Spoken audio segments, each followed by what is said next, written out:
Mike, great seeing you again.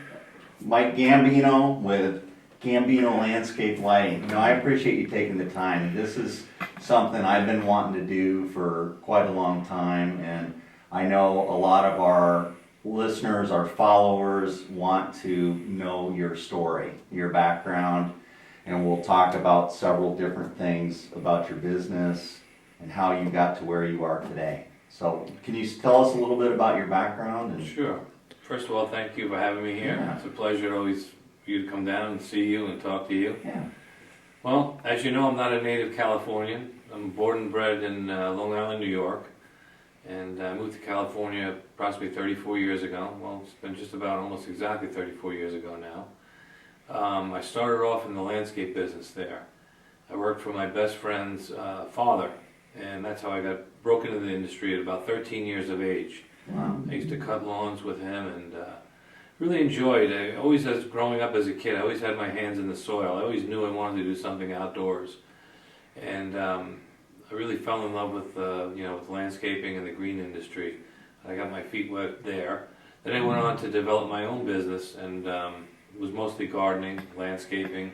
We did tree work, we did plantings, we did normal, just every weekly maintenance, and there was no lighting really per se going on Long Island where I was at that time. This is going back in the 80s, and it was going back in the 80s and was almost throughout the whole 80s. So my parents had gone on vacation out to California. I have a relative who's out here, and they fell in love with the state. They came back and with a lot of information about how beautiful it was. So I made a plan to come out with my fiance at the time in '88, and we came back again in '89. I ended up buying a house, and we decided that we were going to sell my business. We got married that same year. Same year we bought the house in '89, and then we moved out to California. Started organically with basically the same way I started my business in New York, organically. Really, nobody financed me. I just started really from nothing, knocking on doors. And actually here, I was a little bit older. I couldn't start that way. I had to get my contractor's license first. So I started off working for a company for the first 9 months, and I took the normal classes that they take for the pass the contractor's test. And I went to the test, took the test, and passed on the first. Luckily, passed on the first try. Told the employer of the landscape company I was working for that what my intentions were, and he was supportive. Gave me a nice little party and sent me on my way. And the first project I had was a nice full landscape job, and I thought, okay, I've made it. You're set. I'm set. This is easy money. It was my wife at the time was working, and it was a client that had just built a brand new house in Encino Hills, which is a very high-end neighborhood. And I thought I got it made out here, and it was the first time I was ever going to put a lighting system in too. I was looking forward to that. So I did the landscaping, did the lighting. The clients really raved about all the work that I did. I did this all by myself. I was very, very proud. At the time I was working by myself. And they really, what I enjoyed most about the whole process was doing the landscape lighting. I really said, this is really something I can sink my teeth into. I think I'd really like to go in this direction. Well, make a long story short, the job took me 3 months to do, and after that there was nothing else. It was a long stretch of nothing, Yeah. and things didn't come together as easily as I thought they were going to, and there was a lot of struggles in the beginning. Took quite a while to get a foothold. Mm-hmm. And I did probably what a lot of people do in the beginning is they advertise and they try to get their name out there as best as they can. And I found that advertising, and I was advertising at the time for landscape work because I wasn't doing just lighting. I would take anything in the green industry that came along just to stay busy. So it took a while to get projects, and this first project, like I said, it was a large project. It was good money, most money I'd ever made in one project ever, and I figured, like I said, I'm on easy street now. It's all going to be easy downhill. Yeah. It's going to be cakewalk. And of course, that's not the way that it is. That's not the way any business is. So it took probably, I'm going to say, I'm doing this 34 years now here in California. I got into lighting only in '94, so it took a good solid 4 years before I was able to wean away from my landscaping business and do just lighting. I decided, you know, in order to compete out here at that time, and I'm sure it hasn't changed too much, a lot of cheap labor, Mm-hmm. a lot of people who are unlicensed, a lot of people who are doing jobs for not much pay, and there's a lot of competition. Sure. So I figured I'm going to go on the opposite end. I want to go into the high-end market. You know, you just don't break into that on the first couple of jobs. Obviously, you need to build up to that. Mm-hmm. So, you know, I paid my dues. I did a lot of projects, and I eventually got into the high-end market, which, you know, I've been in for probably about 25 years now, out of the 34 years I've been here. How long were you just doing everything by yourself Well, before you started adding? I've had employees for 15 years. Okay. So for the first 19 years, I was doing everything myself. And, you know, I was a younger man at the time, and I was able to do a lot of it. And I had a lot of techniques that I put together to save time, you know, and to make things go quicker. And again, being a younger man, you know, you just think you can do it for the rest of your life. Well, the thing that changed everything was it was actually in 1998, and 2008. It was right in the beginning of, if you remember at that time, the crash. Yeah.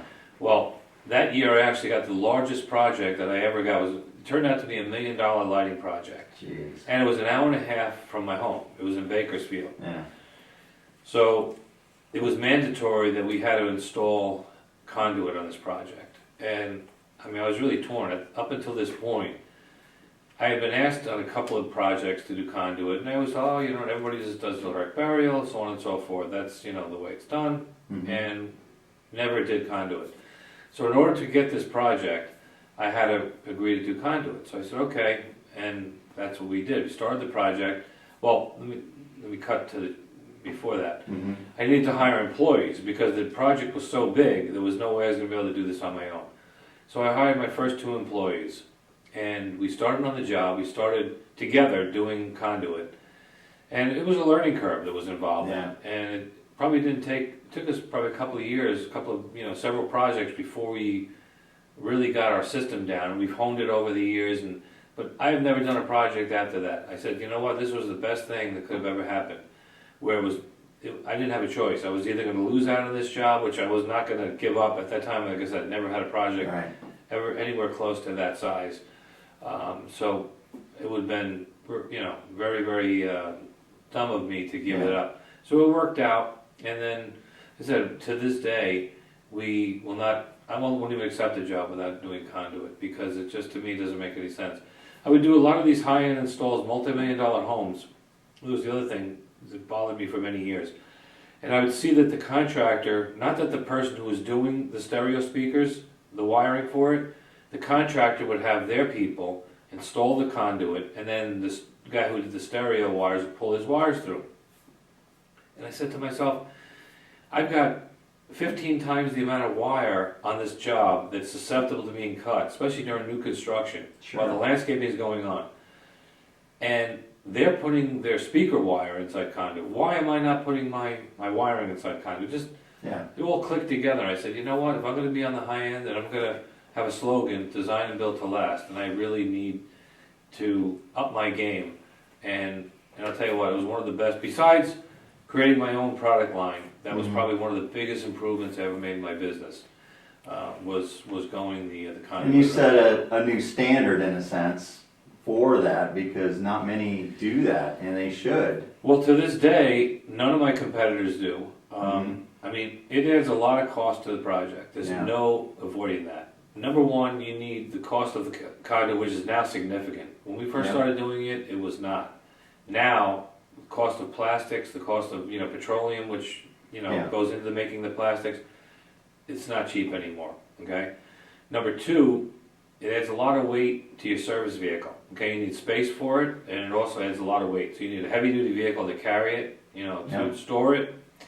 Number three, working with it is not the easiest because you're dealing with rigid conduit that needs to be contoured and it needs You to be gotta heat it shaped. up. You gotta Yeah. heat it up. You just don't throw it in the ground. There's a lot that goes into it.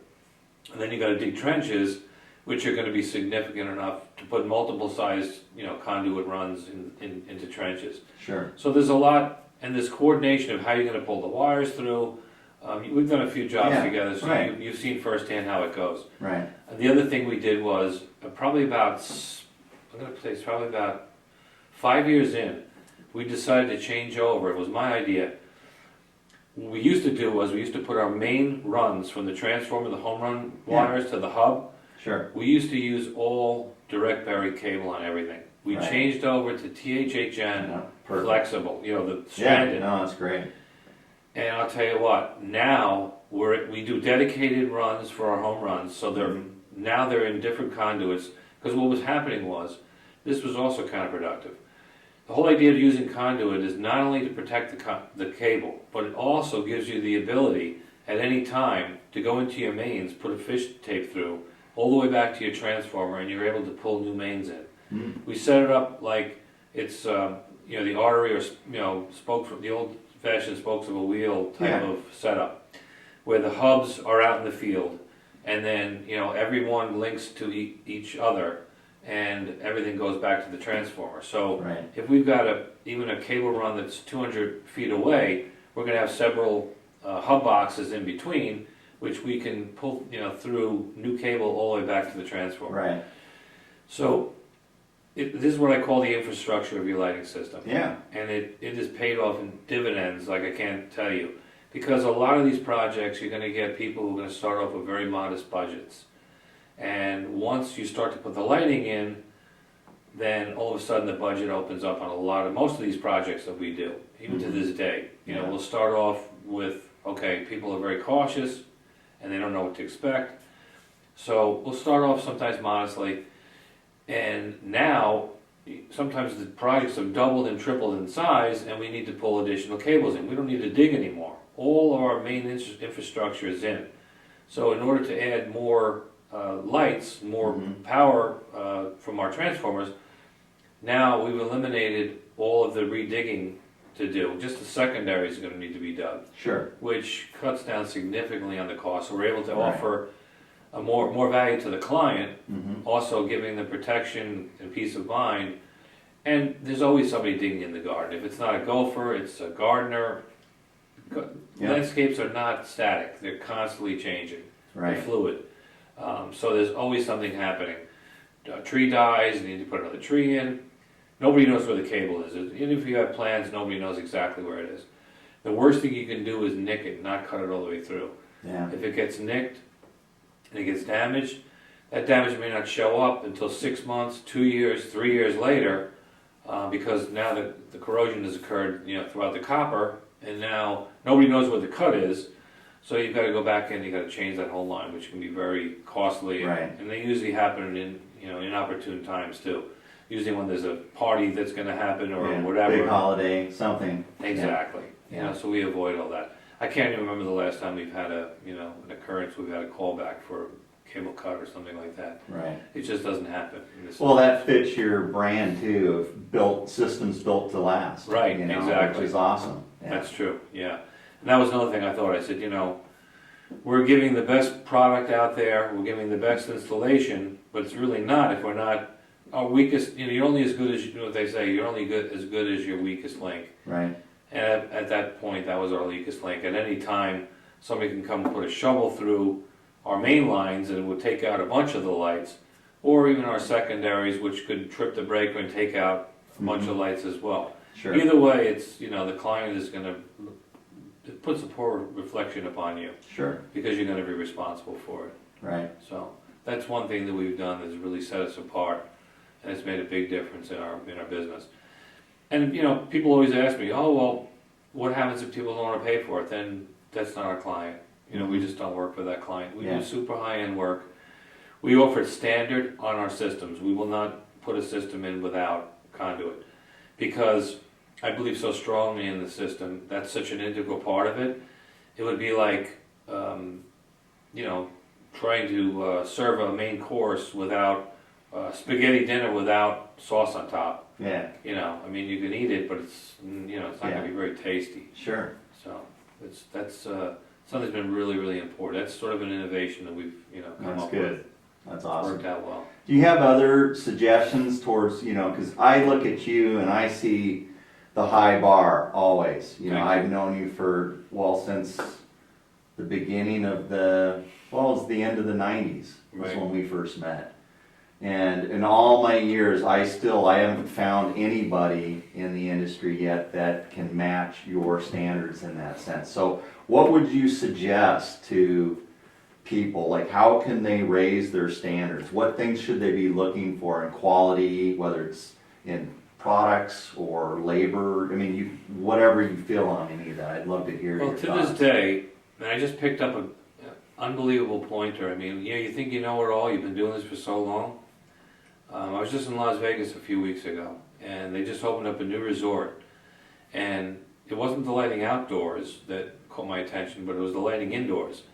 They had a lot of lights that were built into the ground that were lighting up onto the interior walls. They had stone or whatever the facade was on the Right. interior. And I said, there's no glare coming. It's a flat, built-in recessed, light. And I'm thinking, why? I'm standing back 10 feet. How come I'm not seeing the light source?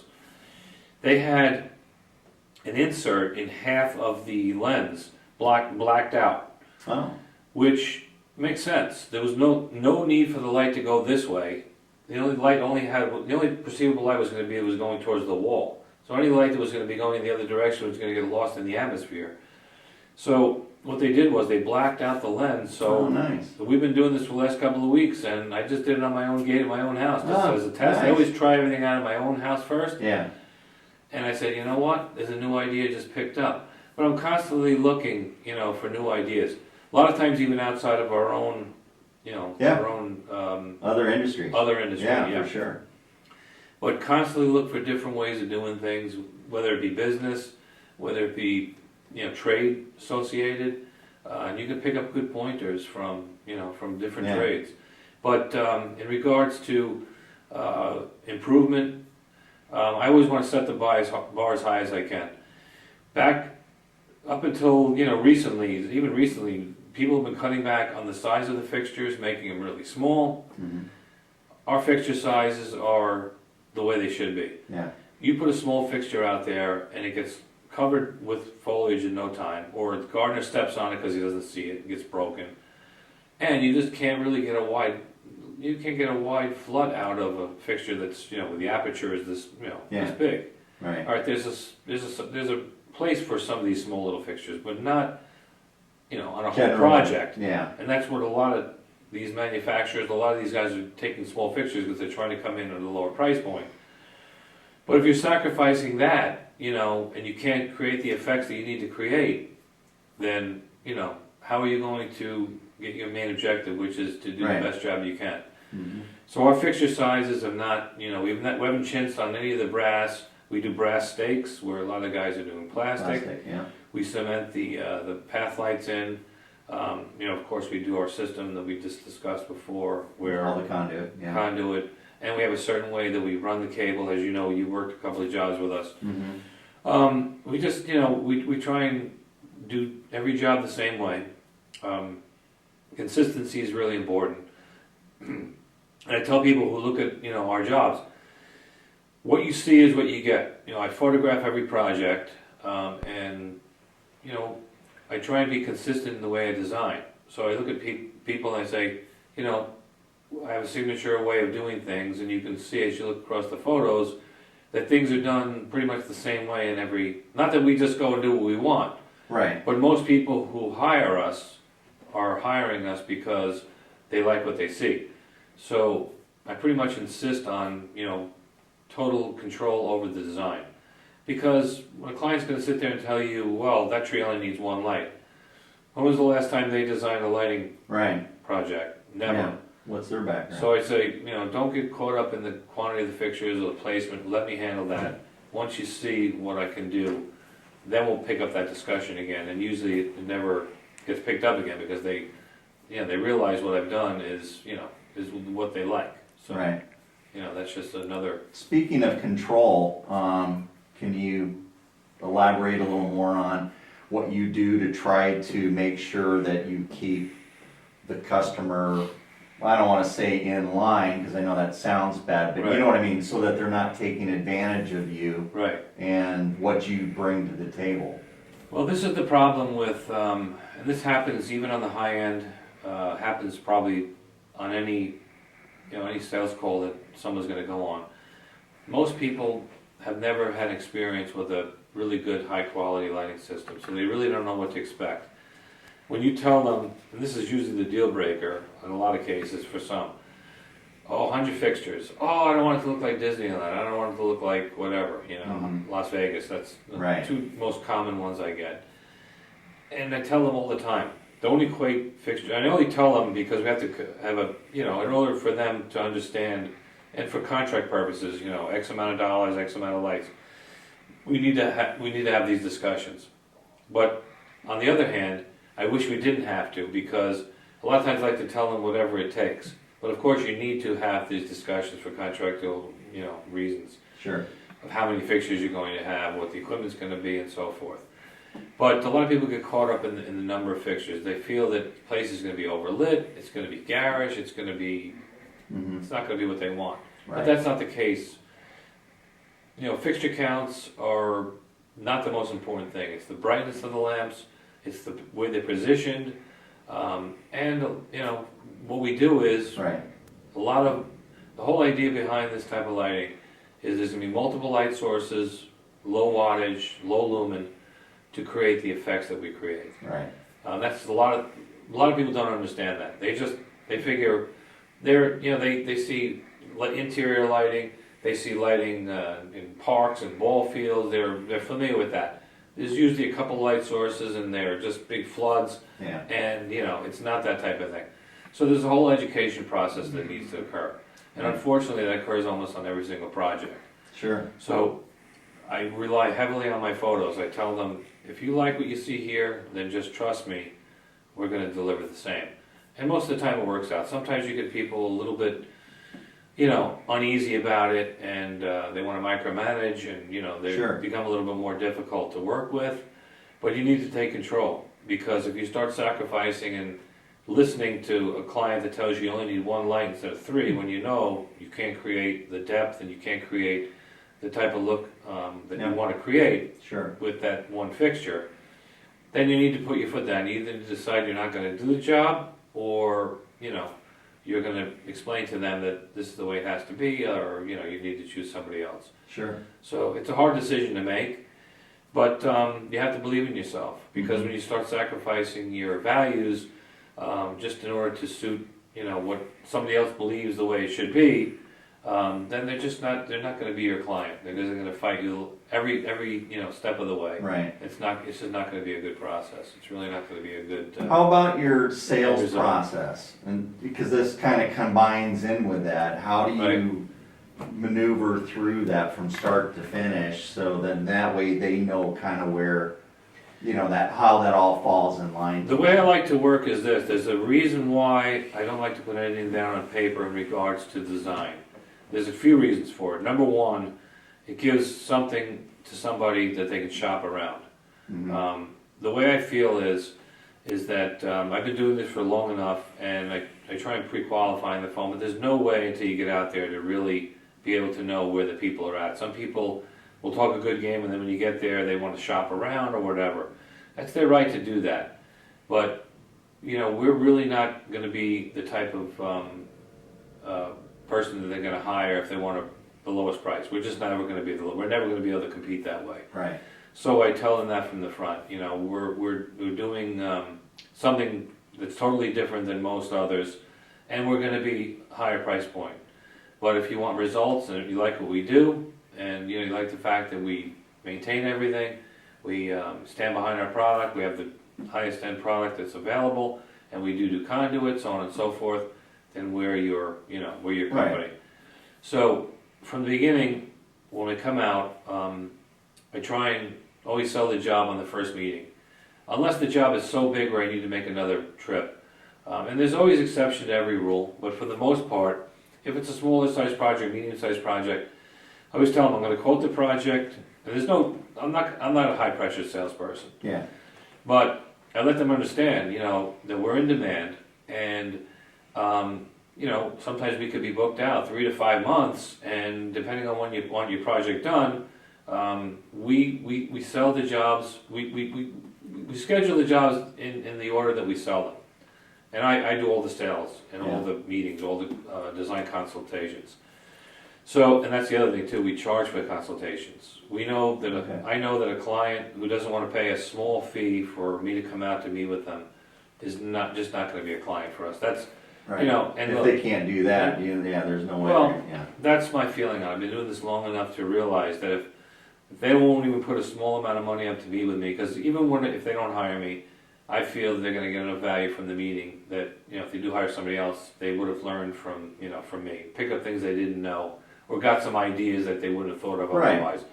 So it's not much to ask. And these days, with the cost of gasoline, the cost of travel, the cost of wear and tear on the vehicle, it doesn't even cover the small amount that I charge.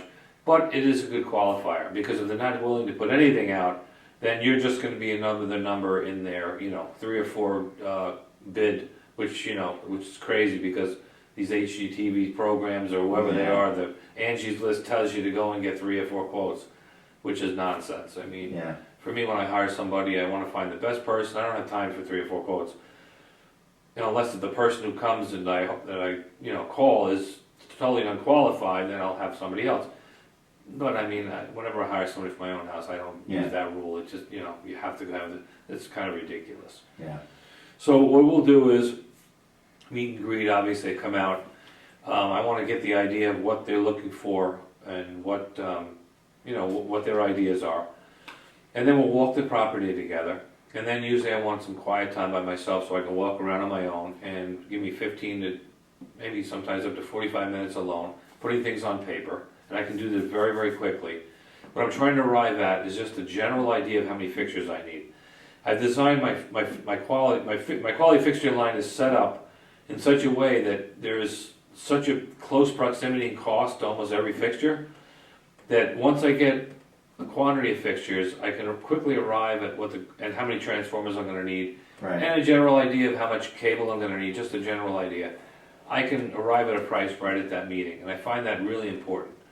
Because, well, I'm from New York, and everything is done like in a New York minute. And where I'm from, people want to know right away. They want to, they want the information right away. They don't want to have you go home and wait forever to get, contacted again.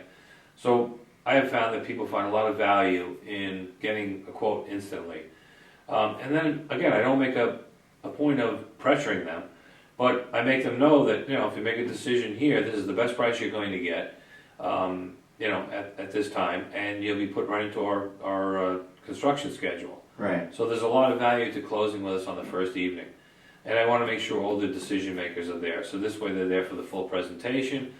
If it's a husband and wife, or, husband and husband, wife and wife, whatever it may be, whatever the couple may be, or if it's single, whatever. Or if it's sometimes it's a father paying for the son-in-law and the daughter.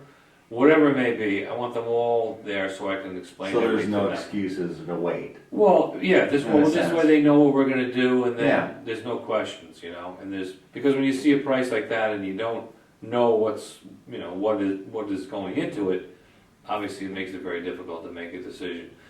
But that's my process, and I also have to have it that way because I'm physically on the job with my team every day. I'm there at every job, whether it's maintenance, whether it's a new install, I'm there all the time. I don't just send crews out to different places. Right now, it's a 5-man crew, and myself, it's 6 altogether. And that's the way I operate. That's the way I do things. So my time is very important. And that's what I tell people too. It's like, I don't see that it's fair. My clients pay for my time. I don't see that it's fair for me to go out to a stranger who may or may not pay for me, who's not paying for my time, that I'm going to share my time with them and that makes sense. And not make them pay when my clients are paying, So, and I don't feel that it's fair for me to charge people who buy from me for people that don't. Because, in business reality, nothing comes for free, you Right. know. So, the costs need to be recouped somehow. Sure. So, I don't feel that it's right to charge people who do business with me for people who don't. Yep. And it's just, I know that's a tricky subject in this industry. And yeah, there are maybe some people who I scare away, but we stay busy. So I figure, you know what? We're not sitting around waiting for the phone to ring. We constantly have projects to do. So it just doesn't make sense any other way for me not to Right. charge. If it's a return client, never charge. If it's somebody, I mean, to be completely honest with you, if we're doing out for a commercial job, they're not going to pay. So it's either you decide to go out there and, spend your time and, hopefully it works out, which it depends. If it sounds like it's a good enough project, then I will. If it's in our area, if it's in our wheelhouse, it's something that, is going to be, Right. turn out well, then yeah, of course we'll do that. So there's an exception to every rule. Or sometimes in the case of celebrities too, we do a lot of celebrity work. Yeah. There's been times when I've gone out and just like anybody else, you like to land celebrity clients. And thank goodness, most of the times I do go out to meet with, sometimes it's not directly with the celebrity itself, but it's with their people. That type of thing is going to be a non-pay. So there are exceptions to the rule. It's Sure. not, it's not, everything has its own, Yeah.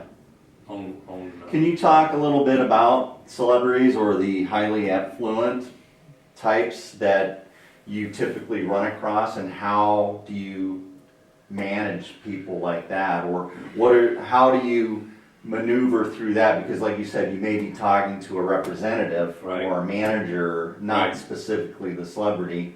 So Yeah. how do you work through those types of arrangements? It's more difficult going through an intermediary, but in a lot of cases, people are busy or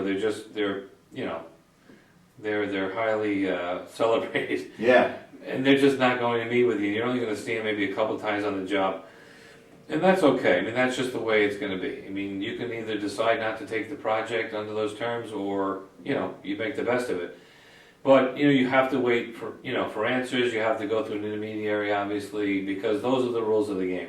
So going in, that's the way it's going to be. And if you don't like it, you don't work that way. You don't take the job, or it works Do out. they It's ever not give bad. you, like, let's say a list of, these are the rules in order to work here? Like, you have to check in with the guard, you have to, Yeah. or do you ask for those types of things up Well, front? a lot of times we're told. Okay. A lot of times we're not even told. There's one celebrity we worked for about 15 years, and it was probably about 5 years in before I found out who it actually was. Oh, okay. So, they don't even, a lot of times, you're getting checks from, their name is not on the check, although there's a few celebrities that we do have the name on the check, which is Yeah. very interesting. They sign them themselves. But for the most part, they go through management companies, or they have, people who handle them. It's either their business manager or their assistant. And then they always have people who write their checks. They come from usually a separate company that handles Right. that. And a lot of times their name is not, it's going to be a trust, or if it's going to be some kind of a name they've set up to pay their bills. So that's just normal. But in regards to handling them, it's just the same way. And the guys, thank goodness, my employees are not the type who are going to try and take pictures or anything like that. That's one thing you just can't do. There's certain decorum on we're working for a celebrity right now who just happens to be a regular person, and they're there all the time, and they're just easy to deal with. And if I have a question, I just go to the door. If he's out, I can approach him and talk to him, which is really nice. But that's not the usual. Yeah. Usually they're not approachable, and then you have to text if their assistant's not on the site. You have a little lag time in between, trying to make contact and get answers. But these are things that small inconveniences. That It's nice. It's nice to say you've got celebrity clientele, and we've worked for a lot of big money people, and it's not the celebrities. It's money managers and people who trust fund, who handle trust funds and that type of thing, or people in the industry, the movie industry, producers. A lot of these people have done very, very well, very may not have their name known, Yeah. but they're, very wealthy and very affluent and live in very nice homes. A lot of times, we'll do work for them as well, and sometimes they're a little bit more approachable than, a highly known What are celebrity. some of the negatives? The biggest negatives of working with these types? Well, a lot of times you don't get paid right away. That's one No? thing. You Okay. know, you'd think, and you'd also think, oh, okay, well, these celebrities, or whether they've got a lot of money, and cost is not the, it is. It's not Yeah. like, again, not writing you a blank check. So you'd be surprised. Sometimes the more money somebody has, a little, more conservative they are with spending it. It's not, you would think, oh, they have plenty of money to pay for it, and this, that, and the other thing. They usually have to go through their manager. Manager has to approve it, and sometimes your deal could be killed just because the manager thinks, in their mind, that it's it's not a good value, or if it's too much to spend, or they may try and compare your price with somebody else who's not equal to what you're offering. And that particular owner who doesn't get to make the final decision, or they don't even get to meet with you. Wow. So yeah, those are some of the downsides, Yeah. I'd say. Plus also access to the property. Yeah. We've been very lucky because I've been able to photograph a lot of the jobs. I just can't use their names, and we never use names or addresses on any, no matter who the client is. That's just a steadfast rule that I have. Yeah. Courtesy. Yeah. And most people are very good about that. Because there's a lot of high net worth people. I mean, there's some people who've got artwork in their house that are worth more than most people's houses. And they're very concerned about their security, not only of getting robbed, but also home break-ins. A lot of stuff's been going on, obviously, Sure. in Los Angeles right now. It's there's a lot of crime going on. So, but that has also helped our business too, because now people are more reliant on having lighting, which police tell them is obviously, as we It's a know, good thing. Yeah. is a good deterrent to crime. So Good. How about your daily operations? Can you kind of tell us what it's like in the life of Mike Gambino because again, living in Los Angeles, craziness here. Tell us what your day's like, or your week, and how that typically works. well, we work 6 days, and my day starts off out of bed about 4 o'clock in the morning, sometimes earlier if I'm going to be shooting a job in the morning, or if I'm traveling, even the longer distance. I live in a suburb of Los Angeles, so my travel time is about 45 minutes to like an hour and 15. Usually 45 minutes in the morning because I leave so early. It usually takes me about 45 minutes to get to the job. But I need to wake up, obviously prepare myself, get my stuff together, leave the house, I'll go to my shop, drop off the vehicle that I drove there with, put my stuff from that vehicle into my truck, and then I'll head out to the job site. And what I used to do is I used to give Starbucks a lot of business. I'd find whatever Starbucks was in the area. That doesn't happen anymore. I now bring my own. It's just because it became a problem parking the truck, because as the big. vehicle I have is a large truck, and it used to be a hassle. So what I do now, I take the truck directly to the job, and I get there sometimes like 5:45 in the morning, 5:30, 6 o'clock, depending. Good hour before we start work. We start work at 7 o'clock. Okay. My guys get there probably like around 6:30, 6:45. But I just, sit there and eat my breakfast and bring my coffee with me, look through my cell phone and return emails and, catch up on the news. Yeah. Just, have a little restful time and think about what I'm going to do for the day. Think about how I'm going to structure, what we're going to do. And then 7 o'clock comes. We all take all the tools out of the truck, and we go to work. We start doing what we do, and everybody has their own job. And I'm so fortunate that I've got still one of my original employees that started with me 15 years ago. Wow. His 2 sons, and then my 2 sons. So it's really a family affair. Everybody gets along, That's good. and it really works out. Everybody knows their job, and it works really, really well. Since everyone's family and everyone gets along. Sometimes in families they don't get along, which is difficult, but we all work together, and we all respect each other, and we all, like I said, we all know what we need to do, what our responsibilities are. That's good. So Another topic I think people would be really interested to hear your take on is photography. you're a big avid photographer. You've been doing Right. this for years. You shoot all your own work. You said you have another guy that works with you, but Right. you know, I've always loved what you've been able to achieve through your photography, and it sells your image, your brand, everything. So talk a little bit about that. What do you see also, and as a side piece to this, with what others are doing in photography and the importance of it? Sure. I think it's crucial. I do no advertising. You know, my marketing is my social media and my website, and they're heavily geared towards, as all social media is really having first-class photos. Yeah. Everything now is in high definition. You know, when you open up the TV, everything is just so crisp and clear. The colors are perfect. People are expecting high quality photos these days. And if you can't accomplish that on your own, you need to hire somebody who can. Right. Getting these type of photos is easier than it ever was, because when I first started doing this 25 years ago, I learned from Loran Nightscaping. Bill Laughlin had us all go out and bring our cameras, our tripods, our remote controls, and he taught us the basics of how to get these photos. Wow. Which in the beginning is a big learning curve. I mean, I wasn't a photographer, and I'm still really not a photographer. It's not really I do what I need. It's not an interest to me. Getting the end result of the photos is. What I look for is to try and get the photo as close as to what my eye sees, because it's so Awesome. important Yeah. that my client, when they look at the photos and then when they look at their finished product, I don't ever want anybody to say, boy, your photos look different than what you delivered to me. Right. It's crucial that you, whatever you Represents have to the real do, thing. exactly. Whatever you have to do to get a good quality photo, but an actual photo of what it looks like. So if your projects are dim or if your projects are bright, then it needs to represent what your photos are going to, look like. Because you're only fooling yourself, and your client is going to come back and bite you in a bad way. So that's one thing I pride myself in.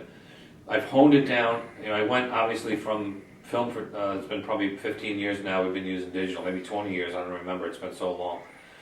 But I don't know, it's probably my fourth camera. I'm always trying to also improve and get the best camera, best quality. But what's even more important than that, you obviously need to capture a good quality file. But what's more important, because we do shoot in RAW, which is basically almost shooting like the old slide film would be, where the information is all there, but the person who's developing it is really going to make the difference as to what it looks like. So that's good and it's bad. It leaves it open to a lot of manipulation, meaning you can take something that's not there and put it there, especially now with all the digital Photoshop and the Lightroom that's available. You can pretty much take something and make it look spectacular. But if that's not what you're doing, then if you're showing this to you and you don't have the capability of doing that, and you're showing this to your client, then you're going to be setting a bar that so high that you can't achieve that. Yeah. So, like I said, it's very important to represent in your photos what your actual end product is going to be to the client. You don't want to have any kind of bait and switch with them, because I agree. you're going to get a bad reputation from it. How do you think there's a lot of guys that are over manipulating, or do you think there's some false, in a sense, advertising of their work out there? Or A lot of the stuff I what do you see, see? a lot of the stuff I see is heavily, you can tell just by looking at the photo. It starts to look like almost like a painting, like an artificial rendering, because it's been manipulated so much. So yeah, there is some stuff I see out there that's overdone. Yeah, I wonder a lot, because I see a lot of photos. I'm always looking for good representative work to add to ELLI, Right. Our educational Right. gallery. And I just wonder nowadays, I'm not a photographer, that's why I've always hired out. Right. But I just wonder how many, the more and more digital everything gets, we're gonna get a lot of maybe false representations, possibly, I don't know. Well, they're constantly doing updates to the software, and the software is so powerful now that, when I first started shooting my film especially, I used to get a lot of overexposure, you know, because I used to just shoot for too long of a time, especially like white walls. This is all the stuff you need to take into consideration. When you're shooting something that has, like white walls are always going to have a higher reflectance, and they're always going to expose differently than a tree where the foliage or a bush, you know, or Right. green that's absorbing a lot of the light. Mm-hmm. So all that needs to be taken, needs to be balanced, and needs to be taken into consideration, because your camera is not going to expose the same way it's exposed from that white wall than it does for that plant material. So you can make that mistake, and if you're really good at editing using these powerful Photoshop, Lightroom, or whatever else is available out there, you can take a photo that, you know, if you've put too much light on a wall and it's like a beacon, you can tone it down and make it look in balance with the rest of your, you know, with the rest of your lighting scheme. Whereas if you look at it and you know, you say, wait a minute, this, you know, there's too much light on that wall. Yeah. But all that can be compensated for. You know, Sure. if you have the time, you have the expertise to do that, it all can be done in post-production. Right. So if you take a picture that's underdeveloped, the same thing. You can take stuff out of the photo. You can you know, you can hide stuff. You know, there's a lot of things you can do.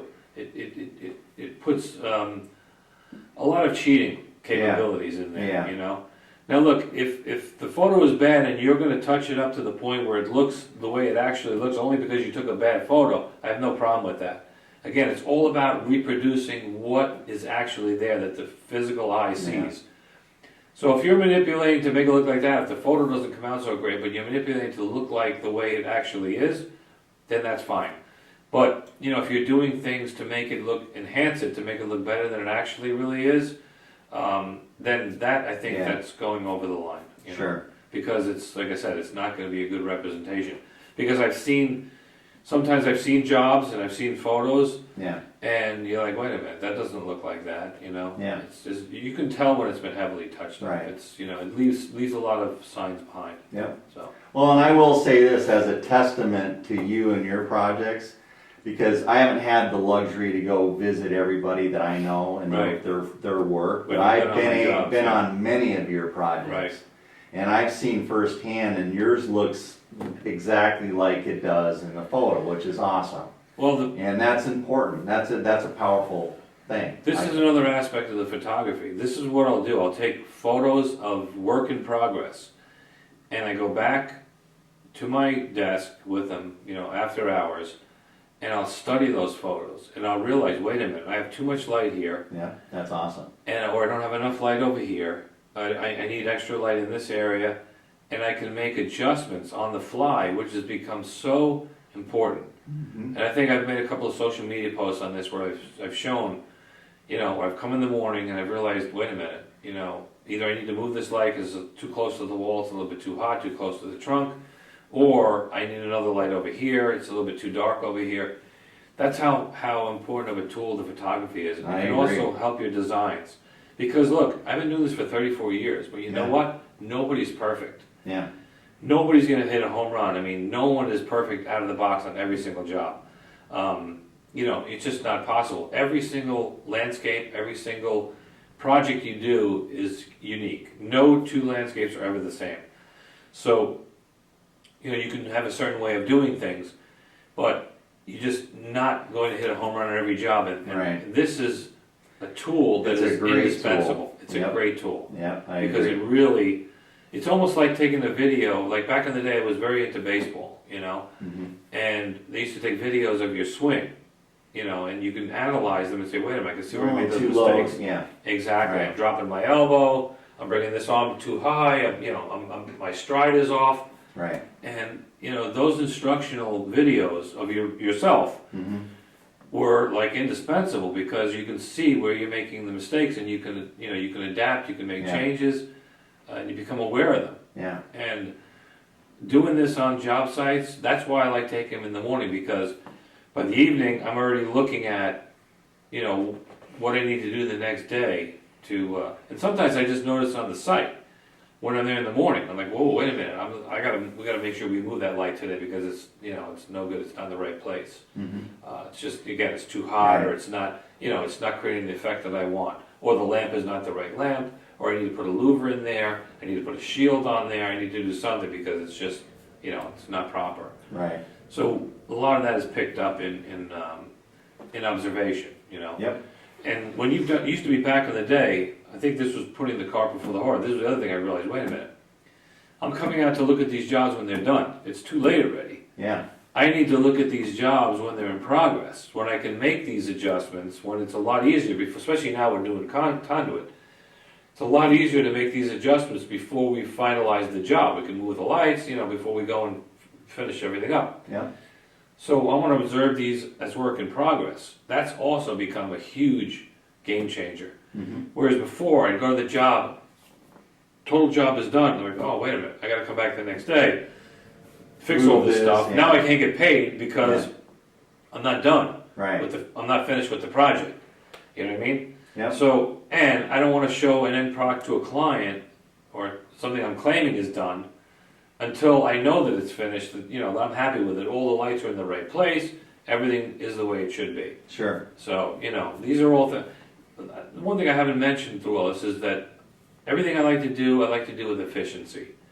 And I like to do things one way, one time, the right way. Because I've learned, as a lot of us probably have, that over time, that if you don't have time now to do it right, when are you going to have time later to redo it? So it's better to take a little bit more time at the time of the installation, get it right, and then move on to the next project. Instead of rushing through, not doing a good job, then making the client happy, and then having to deal with these callbacks or having to deal with problems that occur because you rushed it. Right. So. Well, I'm glad you mentioned all that because as you know, I teach that class called Lighting Design Awareness, and we talk about using photography as a tool just for that purpose. I think that's awesome. We don't get into full detail, but it's a huge advantage. It's all a great tool if somebody really is willing to spend the time to do it. Yeah, and I'll tell you what, even cell phone photography, not for the purposes of showing it to a client, but just for the purposes of analyzing, even hot spots, whatever. Exactly. But you got to watch too, because a lot of times the exposure is not correct with those. So, but they're pretty good. I mean, the way the cell phones have become, the technology is to the point where you can reproduce, pretty much what's there. And again, if you've got a good shot where you can say, okay, wait a minute, I need to make some adjustments. That's instant. You can see that right away. You don't need to go back to put it on your home computer or your office computer. You don't need to put it on a big screen to see it. You can see it on your phone right there and make adjustments as you go along. So nice. It doesn't even have to be any kind of fancy photographs. As long as you have something, again, you'll be able to tell. You say, wait a minute, this is not right. Or your own eye is going to tell you. You just take a good look around and say, wait a minute, I need to make some changes here. It's not, not ready for reviewing. Yeah. Couple more questions and then I'll let you go. You can go to bed. One is on the future. Where do you see the future? Let's say 10 years, 20 years from now. What do you think well, let's go a couple ways. One would be, what are the problems that currently exist and how can we fix those? There's a lot right there. Yeah. But where do you see things moving in the future for us, good or bad? Well, the biggest problem right now, and I think it's always existed ever since I've started doing this work, is awareness of the person who's making the purchase, of the consumer. Yeah. It is at a very low level. Most consumers do not know what to expect, or you have a kitchen done. Most people understand, what goes into the appliances go in, you got the tile, you got the cabinets, you got the plumbing, you got the electrical. They understand the process and they understand pretty much what the costs involved are. And they assume that it's not going to be something that's inexpensive. Most people don't know. Even high-end clientele, it really doesn't matter what your economic status is. Most people are not aware of what it's going to cost. Okay, that's always the biggest, hurdle. Yeah. What it's going to cost, what is going to entail, how long it's going to take, I think as an industry, we do a very, very poor job of educating the consumer. Mhm. That's one thing I think we need to start doing. Yes. The other thing is, now, I've thought about this long and hard. There's a lot of sideliners doing this work. I've always been for people like myself. I feel that industry only is going to become legitimate and really going to become strong when most of the people who are doing the type of work are specialists. In other words, that's the only line of work. It gets 100% of their attention. Yep. 100% of their income is drawn from that specific trade. They have the most interest in it because that's how that's what their stock in trade is. Right now, that's not the case. It's Yeah. never been the case. My biggest competitor is not another person who does this work in my market. Yeah. It's the landscaper. It's Yeah. the electrician, it's the handyman, it's the gardener, it's whoever. Because they're also have the opportunity to bid on the project, because people don't, for the most part, don't even know who to call, Yeah. And that's a problem in and of itself. And the whole industry is set up for the product mostly to be sold to the landscapers as a sideline, to put it in as another way to make more money on a project. And they have the advantage because they're doing another project. They can actually do the project for cost, which a lot of them do. They'll Mhm. throw it in as a loss leader to Yeah. sell the project, so they make the money on the landscape, or they throw the lighting in just to tie it down to get the client to sign with them. Yeah. And that's a huge problem.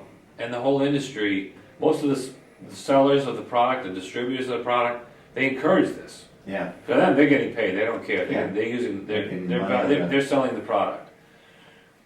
But their big push is to make sure their product gets sold. Whichever way it gets sold doesn't matter to them. It gets sold. Rather, their product gets bought over their competitive. Their competitor. Right. And there's also another aspect of this. The industry has fought against permitting and licensing. And it's really great that we don't have that, because permitting, licensing, and getting, going through the city to get permits and inspections Yeah. is going to add a lot of cost. And it's going to obviously create a lag time Yeah. on installation work. It's going to hold projects up, it's going to raise the cost. So I'm not really for that, Yeah. because of those two reasons. However, on the other side, there's really no standards. I mean, Yeah. you put an air conditioner in, any company can come and service it, because there's certain standards that need to be met, and they're inspected and they're made sure that those standards are met. So, if you're another company, you come out, you know what to expect. We stopped servicing probably 10 years ago any system that is not ours, because nobody's putting it in conduit. No one is using the connectors we're using. No one is doing the wiring techniques that we're doing. And the standards are so much lower than ours that once we touch that system, there's no way of us knowing where the wires have been cut along the line. There's such a high risk that once we leave, we may have fixed it for the client, okay? Patched it up, we don't, so Yeah. it's not in conduit. We didn't put the system in. We don't know how many times it's been damaged. We don't have x-ray eyes. We don't know where problems are latent lie that 2 weeks later, 2 months later, are going to, arise after you leave. All of a sudden you become, Now you own the system. now you own the system. Now Yeah. you're on the hook for these. Yeah. And you could very, very quickly develop a bad reputation for projects that you never did, going out and servicing them. So we stay away from that, for that very reason. Yeah. They're not profitable, and then they're high risk, and they're nothing but trouble. And clients, for the most part, if they didn't hire you to begin with, they're probably not going to hire you on the, Yeah. if you're coming, to service what they have there. And Right. probably they may even be content with it, they just don't know any better. So it's never been really an area where we've gotten into that type of thing. But most of our clients already have a system that's failed that we've taken out. So at this point, it's not even serviceable. We'll take it out and we'll get rid of it. We'll be happy to do that. We'll do that for free. Okay. And most of our clients do have systems that have failed already. Almost every one of our jobs we do, we're taking out lights. And that is also indicative of an industry that's not, Yeah. that's not healthy. That's Sure. not a healthy thing. There's a lot of failures. There's a lot of failure on the product. There's a lot of failure in the installation because, it's not done properly. And, or the design wasn't right, it never looked good from the beginning. Proper power wasn't brought to the fixture, so they didn't perform right. The LEDs didn't, create enough lumens. Color change shifts because, the power was not Right. there. All sorts of problems because, mechanically they didn't know how to set up a system. Right. And that's common, as Right. you know. You Oh, come yeah. across that, you're a design builder yourself. Mhm. You probably come across that very often. So Right. these are the things, these are the obstacles as an industry that we face. And the only way to overcome it, I believe, is what, you're all about, is with education. Right.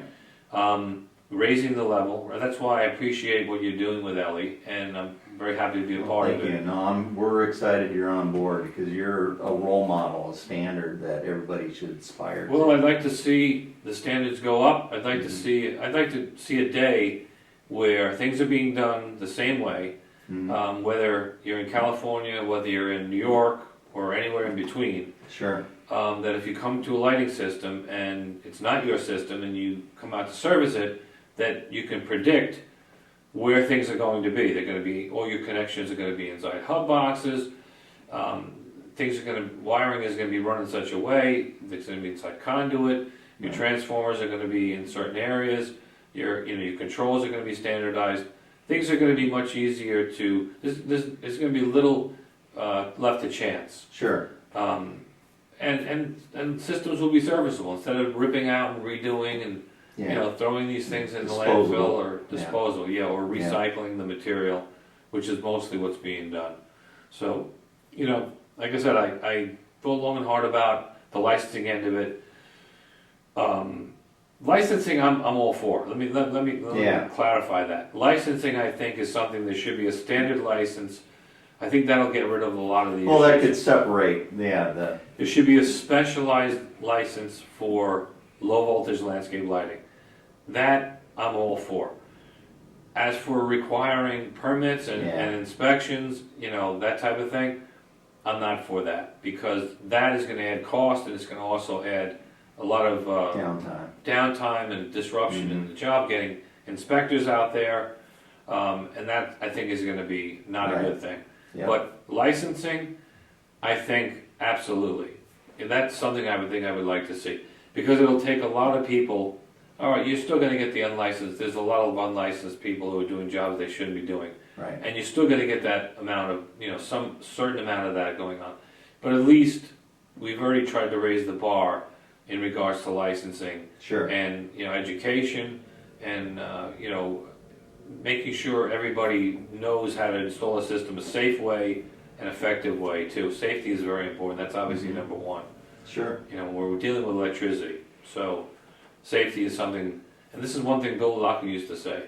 You can burn a house down faster with low voltage than you can with line voltage. Right.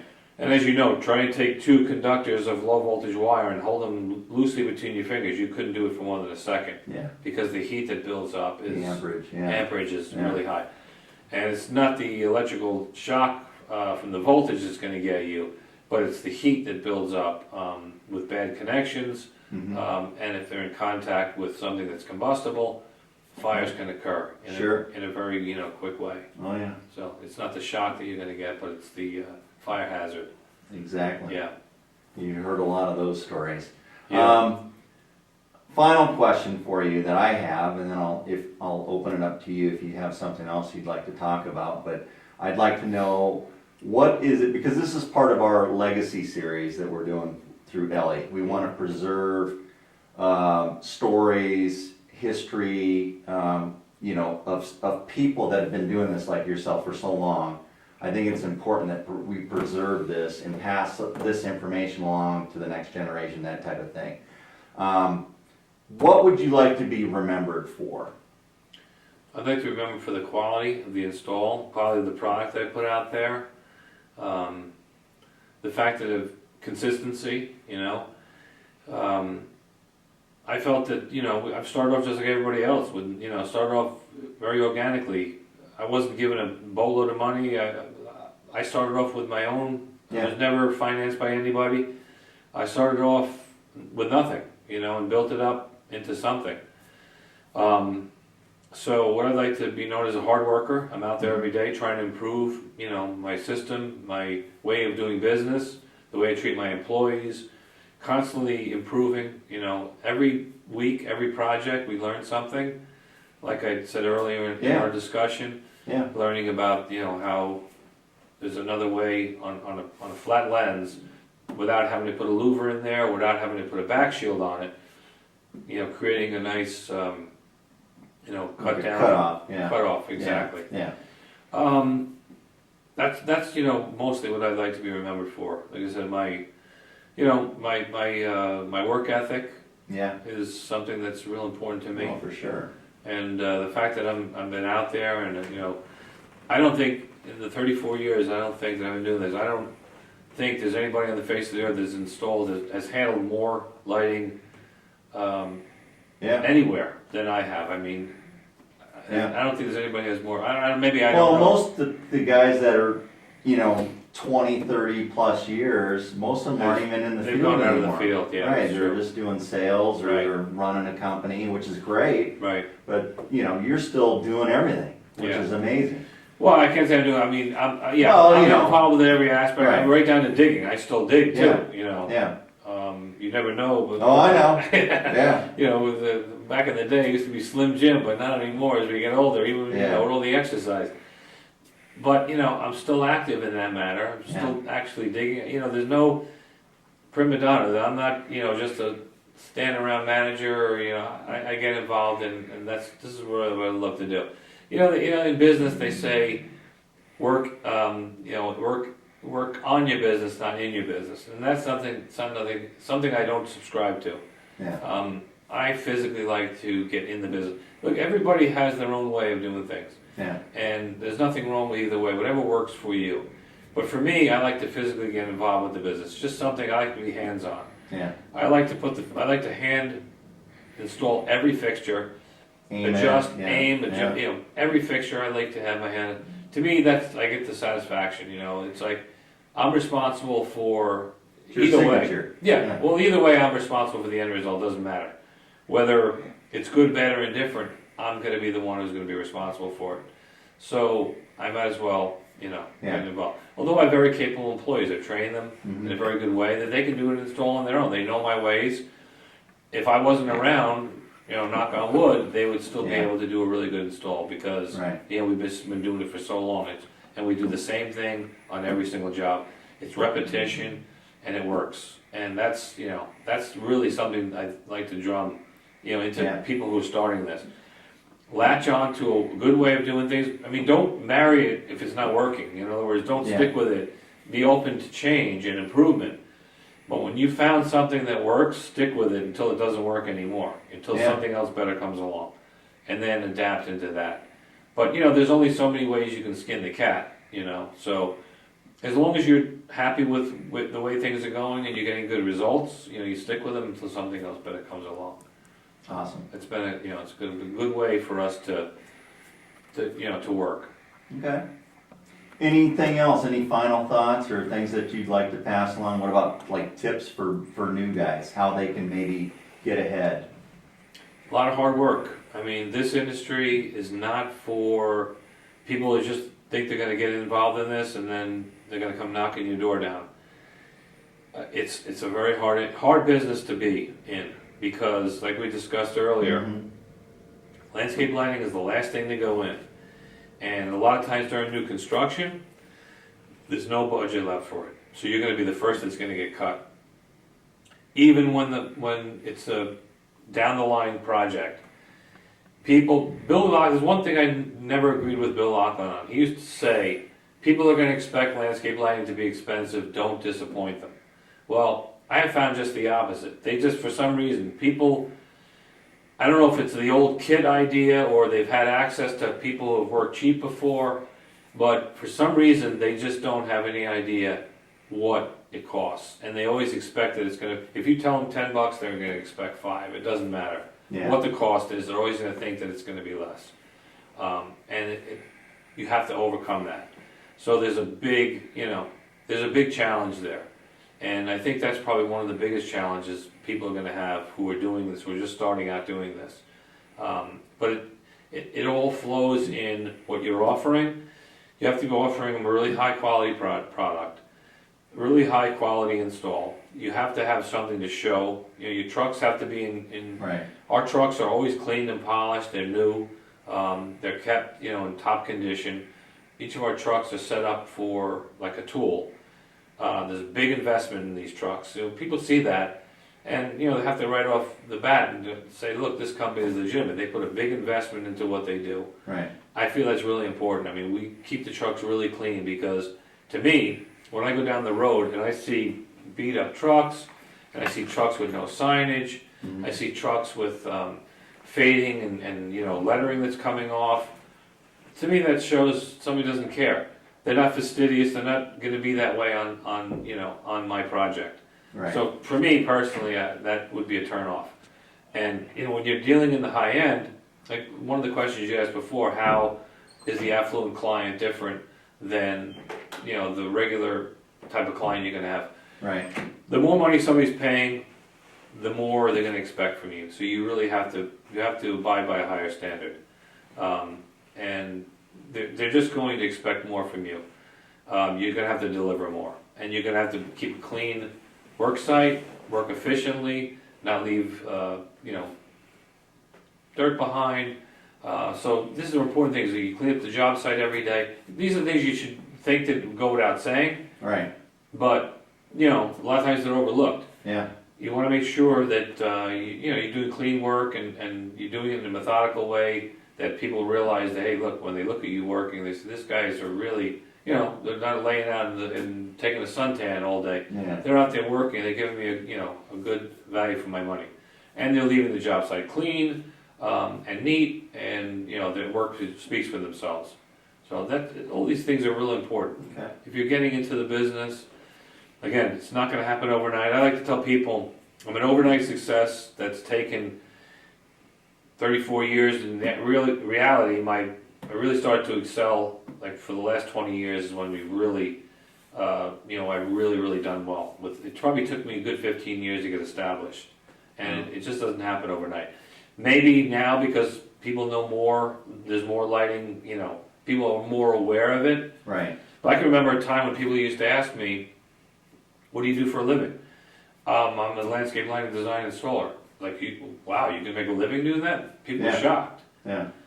And, at the time I was working alone, and I thought to myself, well, sort of, because I'm still working alone, I can't afford employees. Yeah. So yeah, up until about, 20 years ago, it took a long time. It really did. It took a long time. And if I was to look back now, the way I did things back then, what I would have done was hired employees a lot sooner. I was very stubborn in that regard. I wanted to do everything on my own. I wanted to have complete control of everything. And I was very lucky to find the right guys, right people, Right. Because it's not, as you know, that's not an easy thing to do. It is a big challenge, especially now, the different generation we're dealing with, a lot of younger people are involved with not manual labor, and this is a manual labor job. This requires a lot of physical activity. It's not a cakewalk out there. You're digging. It's physical work. Yeah. It's not a pushover. It's not easy work. Where a lot of people these days are not wanting to do that type of thing. So that's also a challenge. But I happen to have a really good crew who doesn't mind getting their hands dirty and doesn't mind working hard all day. Yeah. And that's always been my work ethic too. I'm sort of from the old school in that way. Sure. Luckily, we're not from the generation where I grew up with computers. Yeah. Luckily or unluckily. Yeah. So I get it. yeah. Wow. Well, I really appreciate you taking this time. This was awesome. My pleasure. I think a lot of people are going to benefit from this. I think, as I've told you before, this is my personal opinion. As we compare Frank B. Nightingale, the guy who started this entire industry, I compare you to be his, predecessor, the next guy in line. That's the ultimate compliment. Yeah, and well, I honestly believe that because he stood for certain values and core values, and I see you portraying that every single day in what you do. So, to me, you're the next guy for that. And it means a lot that you're involved with us, that you see value in what we bring to the table, and for allowing us to spend time with you and to learn more from you. Well, So I thank you very appreciate that. much. And that's the interesting thing about the Nightingale you bring up. is that- Education. Well, yeah, education. That garden lighting book that Yeah. me and you, Yeah. republished and updated and put our own, thoughts Yeah, to. comments, yeah. That book is so valid today. If you open it up, it's even more valid than it was back then. I mean, it's amazing how things have changed, but they've not changed. I mean, of course, a lot of the fixtures are, Yeah, better. designs have changed. Yeah, of course. But, the way he lays out, also back in the day of doing, set up mock-ups for clients and that type of thing, just the way he went about his business, he did things 120, we do things low voltage, which is really no difference just for the voltage. Mhm. It's really pretty much the same. Everything hasn't Yeah. changed much. So to this day, that's how quality of work that he did. Yeah, I still come across, as you know, some of his fixtures because I'm Yeah. working in the same neighborhoods that he worked in, Yeah. back in the day. that's pretty cool. Which is, it's really cool. I'm able to, have a collection Yeah. of old, parts that still stood the test of time. That's what I want my legacy to be. My name is on all my products. Mhm. And I know, there's hundreds of thousands of them out there. And they're gonna live way long beyond me. That means a lot to me to have my name on products that are Yeah. gonna still be performing down the line. Knock on wood, my sons take the business over. Long after I'm gone, these products are still gonna be out there with my name, and that's how I hope to be remembered. Good. Like Nightingale was, Yeah. When I come across one of his products and I think of him and I say, boy, this is how we should all be running our business. Yeah. Because this guy was ultra successful. As you know, he owned Yeah. 3 properties. He had a beach house, he had a mountain cabin, Yeah. and he also had his primary residence. Yeah. All at the same time. So, and back then, or everything in proportion. Yeah. Southern California real estate, I'm sure, was not the cheapest in the country, as it is, is one of the most expensive properties, in the country. Right. So I'm sure it was back then as well. Awesome. So obviously he was being doing the right thing, Yeah. being very successful. Good. Well, I want to have you back. I want to do more with discussions about Nightingale because Sure. you actually were the first person that got me interested to learn about Nightingale. And I think you'd be perfect to work along that lines. Let's talk more history Sure. about that. Well, to this day, when the name is mentioned, most people don't even No know. idea. Yeah, they Yeah. just think of the company that used to supply like audio tapes and books, Right. the Nightingale Conan. Yeah. And it's not the Nightingale Conan. It's Frank Byron Nightingale, FB Nightingale, Yeah. who started this industry, who is the originator of garden Right. lighting. Right. Party lighting. He did event lighting. He did a lot Yeah. more than just. He basically took theatrical lighting, as you know, Yeah. and brought it outdoors and made what is called landscape Yeah. lighting today. Still referred to as garden lighting as well by some Right. people, but for the Yeah. most part, landscape lighting. Yeah. And I think we should all be using him as a Definitely a as role an, model. a role Yeah. model and an Yeah. inspiration. Yeah, Sure. absolutely, no doubt. Awesome. Thanks, brother. Thank you. Good seeing you again. Good seeing you All too. right.